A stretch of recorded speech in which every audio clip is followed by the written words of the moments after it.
Mitch Cleary. Well, he's here, and it doesn't quite look right. When I put on a suit, I don't feel right. Seeing you in civvies doesn't quite feel right for me. I thought I might cop a bit of stick coming in here with just the T-shirt, but it feels nice. Summer breeze coming through. Yeah, I'm sure the professionalism hasn't gone anywhere, though. For those listening, it's not just a T-shirt. There's shorts and... Shorts are Yes. showing off a bit of skin, which needs a little bit of work at this time of the year. How are you? Well, thank you. Yeah, that Tom de Koning story, I was actually in Dubai.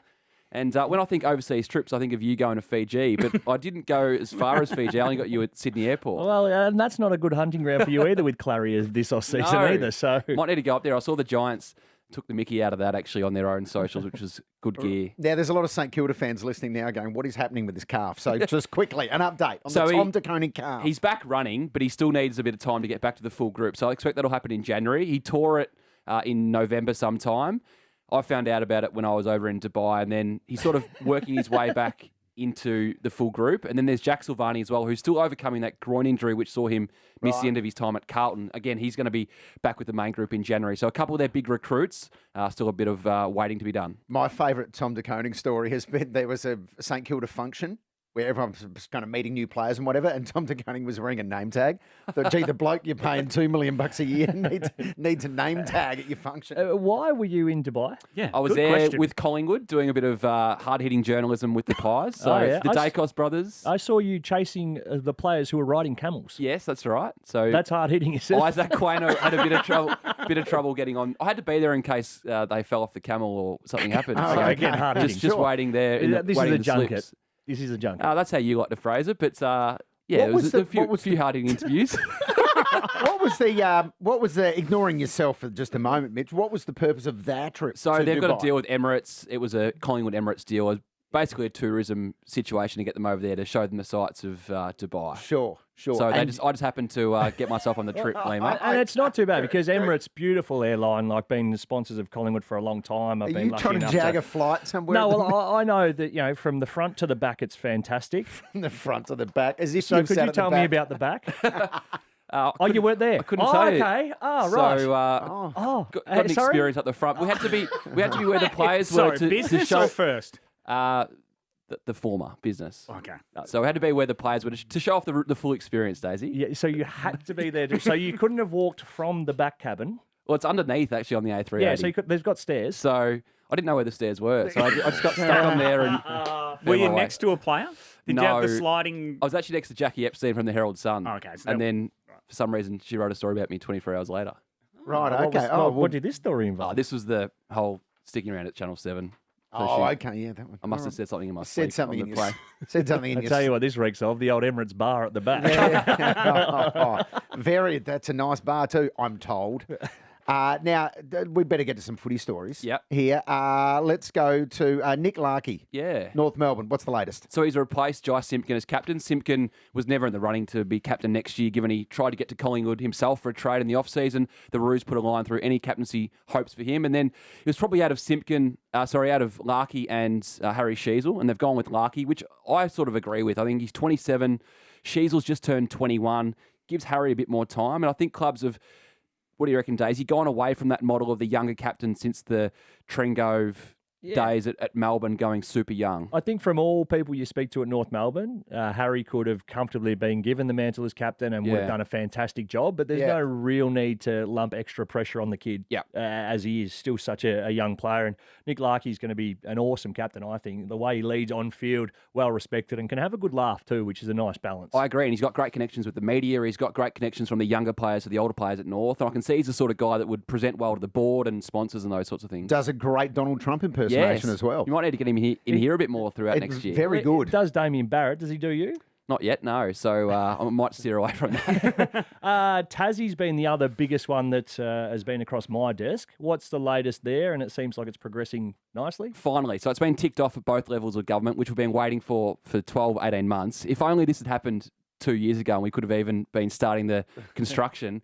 This is going to take a little while until they turn the first sod. So it's going to be sort of mid to late 2026 until they officially get started. So I can't see the Devils playing in the new stadium until at least 2030, potentially later. So it means the first 2 years at least will be split between Hobart's Bellerive Oval and then Launceston. So it's a bit of time, and it might hurt them getting some marquee players, I reckon. Will that be the case once they build the new stadium? Have they guaranteed Launceston a certain number of games per year? Yeah, so I think there's going to be 3 or 4 games in Launceston. I think the Hawks will still try and play a game or two in Launceston and compete because they've got 10,000 members down there, the Hawks. A Hawthorn home game. Yeah. So maybe a Hawthorn home game against the Devils. And the Hawks might try and take one other game.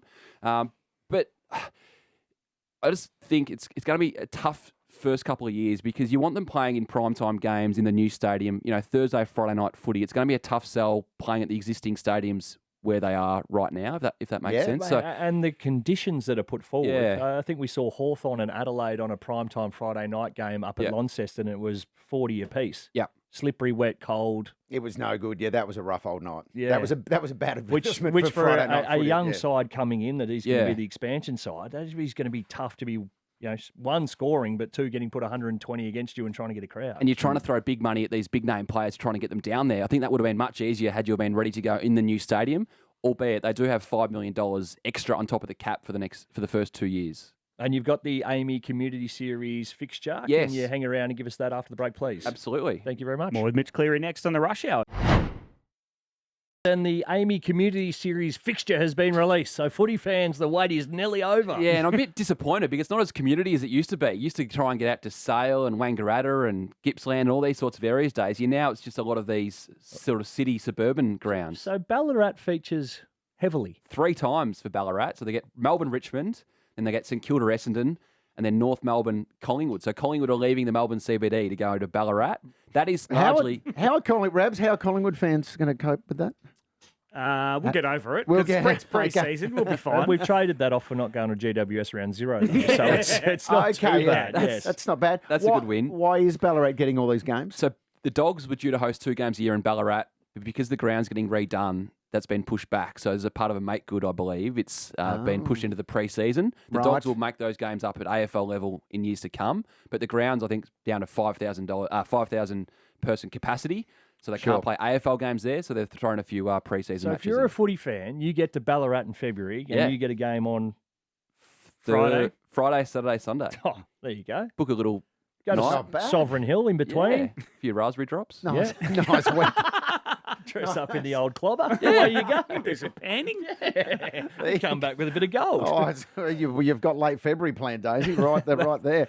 And where are the Hawks? It's the Hawks. Whitten Oval. Whitten Oval. So out of all that, the Dogs don't actually have to go to Ballarat. They get a game at their own ground at How do Whitten the Oval. Hawks fans feel about that? Whitten Oval, we'll make it. We'll be fine. Yeah. Well, Hawks fans will have to see number 13 being worn by somebody different this year than Dylan Moore. Yeah, so Dylan Moore has handed it over to Culture Deer. This is a great story, and we'll hear from Culture Deer tonight on 7 News. His late father Paul wore it through his distinguished career, Lehmo, and he's handed over Dylan Moore to Culture. So a fantastic story at the Hawks. I love that. Great story, Dylan Moore. Great leader at the club, and he's showing it there by handing over the 13. Do you know what number he's going to be wearing? I don't know that. We might have to tune in tonight. Might have to go 34 back to the Wizard. Yeah. The Wizard's gone to 5, and then Connor McDonald's gone to number 9, which was made famous by a few handy footballers over the journey. There's been some decent footballers. Burgoyne. Dipper. Dipper. Crawford. Crane Crawford. Yeah. Yes. Crane Crawford. Very good man. Crane Crawford. Saw him yesterday, Crane. The D's. Yeah, so a few injury headaches. So Jake Bowie, who finished top 5 in the BNF this year, is out for 6 months with a Liz Frank injury. He needs surgery on that foot, so he's going to miss at least half of next year.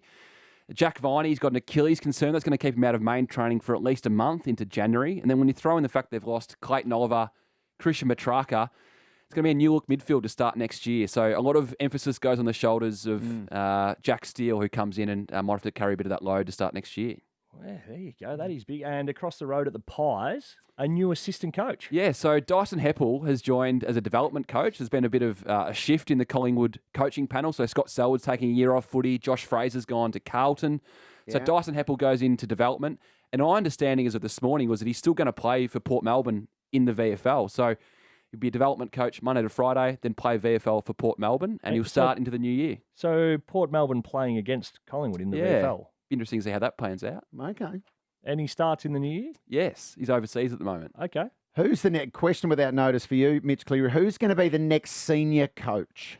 The next, because we're always looking at the assistants, going who's next in line, who's going to be headhunted when a job comes up. What do you reckon? I love what Daniel Jan Siracusa has done. So he missed out on Melbourne. I think he was really highly regarded in that process. And he thought, well, how can I go and further myself as an assistant coach? He's gone from Essendon as the midfield coach to join Hawthorn as the head of development, which is the same role that Sam Mitchell did before he was appointed senior coach. So I think clubs are very big on appointing coaches out of successful programs. Adam Uze, Stephen King is a couple of the recent examples. So Daniel Jan Siracusa has gone over to the Hawks, and I have him right in that mix. And back to one of our leading stories, how did you actually go in the XL World Championships? Came fifth, unfortunately. Disappointed? Yeah, so didn't get to sing the song. No, okay, we can play it for you if you want. It's right here. You'd be good at XL, would you not? I've spent a bit of time on XL over the journey. I was randomly... I'm the son of an accountant, so I love numbers, and I was an accountant. Wow. A true story. I was an This feels like one's bullshit, one's a lie. It's often people are shocked when I was an accountant. Yeah, me too. We were all accountants. I was an accountant for 10 years. Is that right? From 1991 to 1997. Could you do a tax return now if you needed to? That was a math joke, by the way, that just completely. No, I said I was an accountant for 10 years, from 1991 to 1997. And you took up comedy. How's your mum? That's a good joke. My mum? Yeah. She's good. Just had a milestone birthday last week. I was down in Geelong for the 60th. Oh, well done. Okay. So happy birthday. Went for a nice dinner out in Geelong. What'd you buy? She got, my sister and I chipped in for a little trip to Noosa, actually. So she might see the Poms up there. Oh, yeah, great. And Christmas, you and the wife, and a very exciting time ahead. Yes, exciting time ahead. And we'll be down sort of fighting between both sides of the bay for our Christmas. The other side. What's the other side? I sort of called? gravitate more to the other side. Of course, right. You're a superstar. Thank you very much Thanks for coming in. And I might see you down at Sorrento then. Sounds good. Hotel for a couple of cold ones. I reckon you should show me a thing or two down there.